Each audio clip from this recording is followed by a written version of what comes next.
উচ্চ মাধ্যমিক পাশের পর ছাত্রছাত্রীদের মনে একটি সবথেকে বড় কোয়ারি হচ্ছে যে কলেজ অ্যাডমিশন কবে শুরু হবে। তো আজকের এই ভিডিওতে আমি তোমাদের সামনে আলোচনা করব যে কলেজ অ্যাডমিশন সংক্রান্ত সমস্ত ডিটেলস। তো কিভাবে তোমরা কলেজে অ্যাডমিশন হবে, কবে নাগাদ কলেজের অ্যাডমিশন শুরু হবে, উচ্চ মাধ্যমিক রেজাল্ট দেওয়ার অনেক দিন হয়ে গেল এখনও পর্যন্ত কেন কলেজ অ্যাডমিশন শুরু হচ্ছে না, কোথা থেকে অ্যাপ্লিকেশন করবে, পছন্দের কলেজ কিভাবে পাবে, পাস নাকি অনার্স কোন কোর্সটা তোমরা করবে, কিভাবে সম্পূর্ণ প্রসেসটি চলবে, অর্থাৎ কলেজ অ্যাডমিশনের যে সম্পূর্ণ প্রসেসটি কিভাবে তোমরা করবে। তো আজকের এই ভিডিওতে আমি তোমাদের সামনে কলেজ অ্যাডমিশন সংক্রান্ত সমস্ত ডিটেলস দিয়ে দেব, তাই বলবো ভিডিওটি শুরু থেকে শেষ পর্যন্ত কন্টিনিউ করো। প্রথমেই আমি তোমাদেরকে জানিয়ে রাখি যে কলেজের অ্যাডমিশন প্রক্রিয়াটি ঠিক কীরকম। বিগত 2 বছর আগে কলেজের যে অ্যাডমিশন প্রক্রিয়াটা সেটা কিন্তু একদম অন্যরকম ছিল, এবং বর্তমান গত বছর থেকে যে অ্যাডমিশন প্রসেসটি রয়েছে সেটি কিন্তু একদম অন্যরকম। তো এই দুটি প্রসেস সম্পর্কে আমি তোমাদেরকে বলছি। বিগত 2 বছর আগে কলেজের অ্যাডমিশন হতো নিজস্ব যে কলেজগুলো আছে, অর্থাৎ কলেজের যে নিজ নিজ ওয়েবসাইট আছে সেই ওয়েবসাইটে গিয়ে সম্পূর্ণ কিন্তু অনলাইন প্রক্রিয়ার মাধ্যমে তোমাদেরকে কলেজের অ্যাডমিশনটি করতে হতো। কিন্তু বর্তমানে কলেজের অ্যাডমিশন নিজ নিজ ওয়েবসাইটে ছাড়াও সম্পূর্ণ একটি নতুন ওয়েবসাইটের মাধ্যমে তোমাদের অ্যাপ্লিকেশন কিন্তু হয়ে থাকে। অর্থাৎ ওয়েস্ট বেঙ্গল সরকার একটি নতুন ওয়েবসাইট লঞ্চ করেছে যেটির নাম হচ্ছে WBCAP। এর ফুল ফর্ম হচ্ছে West Bengal college admission portal, কিংবা তোমরা বলতে পারো West Bengal centralise college admission portal. এই পোর্টালের মাধ্যমে কিন্তু তোমরা পশ্চিমবঙ্গের সমস্ত কলেজে অ্যাপ্লিকেশন করতে পারবে, অর্থাৎ সর্বাধিক 25টি কলেজে তোমরা অ্যাপ্লিকেশন করতে পারবে। বিগত বছরগুলিতে কী হতো যে তোমরা যে কলেজগুলিতে অ্যাপ্লিকেশন করবে, অর্থাৎ তোমাদের প্রেফারেন্স রাখবে, সেই সমস্ত কলেজের ওয়েবসাইটে গিয়ে তোমাদেরকে পার্টিকুলারভাবে আলাদা আলাদা করে তোমাদেরকে অ্যাপ্লিকেশন করতে হতো। কিন্তু বর্তমানে সরকার সেই সুযোগ করে দিয়েছে তোমাদেরকে WBCAP পোর্টালের মাধ্যমে। অর্থাৎ এই পোর্টালের মাধ্যমে তুমি সর্বাধিক পশ্চিমবঙ্গের 25টি কলেজে অ্যাপ্লিকেশন করতে পারবে, এবং তোমাদের চয়েস অনুযায়ী তোমরা ফার্স্ট চয়েস, সেকেন্ড চয়েস, এভাবে কিন্তু 25টি কলেজ এক ক্লিকের মাধ্যমে তোমরা সিলেক্ট করতে পারবে।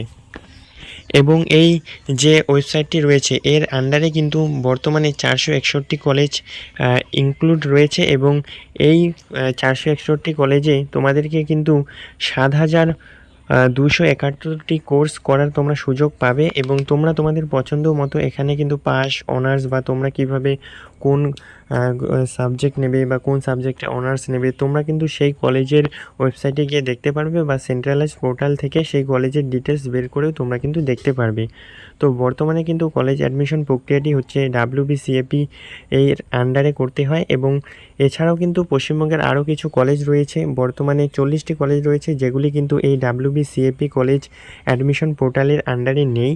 তো তোমাদেরকে আমি ভিডিওর শেষে সেই কলেজের লিস্টগুলি দিয়ে দেবো যে কোন কোন কলেজগুলি এই সেন্ট্রালাইজ অ্যাডমিশনের পোর্টালে নেই। এরপর বলি কলেজ অ্যাডমিশন প্রসেস ঠিক কবে নাগাদ শুরু হবে। এখনও পর্যন্ত তোমরা যদি WBCAP কলেজ অ্যাডমিশনের পোর্টালে গিয়ে চেক করো, অর্থাৎ গুগলে গিয়ে সার্চ করো WBCAP.in বলে, সার্চ করার পর তোমরা যদি অফিসিয়াল ওয়েবসাইটে যাও, অর্থাৎ সেন্ট্রালাইজ অ্যাডমিশন পোর্টালে তোমরা যদি যাও, তোমরা দেখবে যে সেই ওয়েবসাইটটি কিন্তু এখনও পর্যন্ত খুলছে না।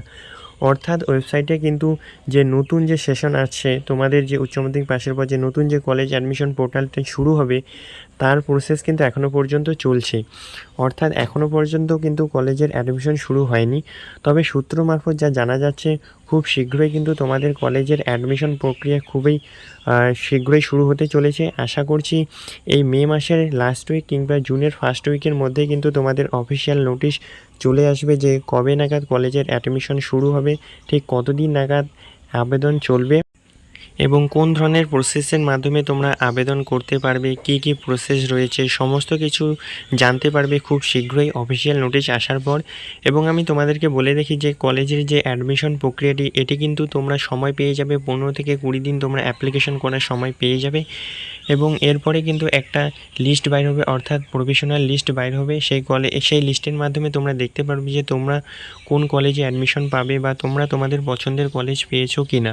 তোমরা যদি তোমাদের পছন্দের কলেজ না পেয়ে থাকো, এরপরে কিন্তু একটা নতুন মপ আপ রাউন্ড হয় এই কলেজের মাধ্যমে, অর্থাৎ এই যে লিস্ট অর্থাৎ মপ আপ রাউন্ডের মাধ্যমে তোমরা কিন্তু তোমাদের পছন্দের কলেজটি পেতে পারো। এখন আমি তোমাদেরকে দেখিয়ে দেবো যে কোন কোন কলেজগুলি রয়েছে যেগুলি এই ওয়েস্ট বেঙ্গল কলেজ অ্যাডমিশন পোর্টালের অন্তর্গত নেই। যে কলেজগুলিতে তোমরা আবেদন করতে গেলে তোমাদের কিন্তু পার্টিকুলার সেই কলেজের অফিসিয়াল ওয়েবসাইটে গিয়ে আবেদন করতে হবে। তোমাদের পছন্দের কলেজের মধ্যে যদি এই কলেজগুলি হয়ে থাকে তোমাদেরকে বলবো তোমরা অবশ্যই কিন্তু সেই কলেজগুলির অফিসিয়াল ওয়েবসাইট চেক করবে যে কবে নাগাদ অ্যাপ্লিকেশন শুরু হবে।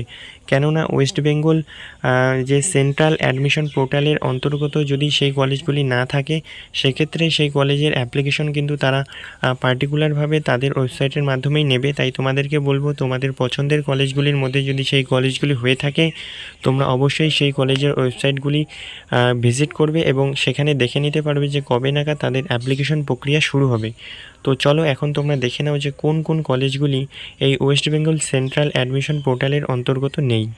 তো এই সেই কলেজগুলি যেই কলেজগুলি সেন্ট্রাল অ্যাডমিশন পোর্টালের অন্তর্গত নেই তোমরা সম্পূর্ণ কলেজগুলির নাম দেখে নাও। তোমরা অবশ্যই চেক করে নেবে যে তোমাদের পছন্দের কলেজটি সেন্ট্রাল অ্যাডমিশন পোর্টালের ওখানে আছে কি নাই। যদি না থাকে তোমরা কিন্তু সেই কলেজের পার্টিকুলার ওয়েবসাইটে গিয়ে সেই কলেজগুলিতে অ্যাপ্লিকেশন করে দেবে।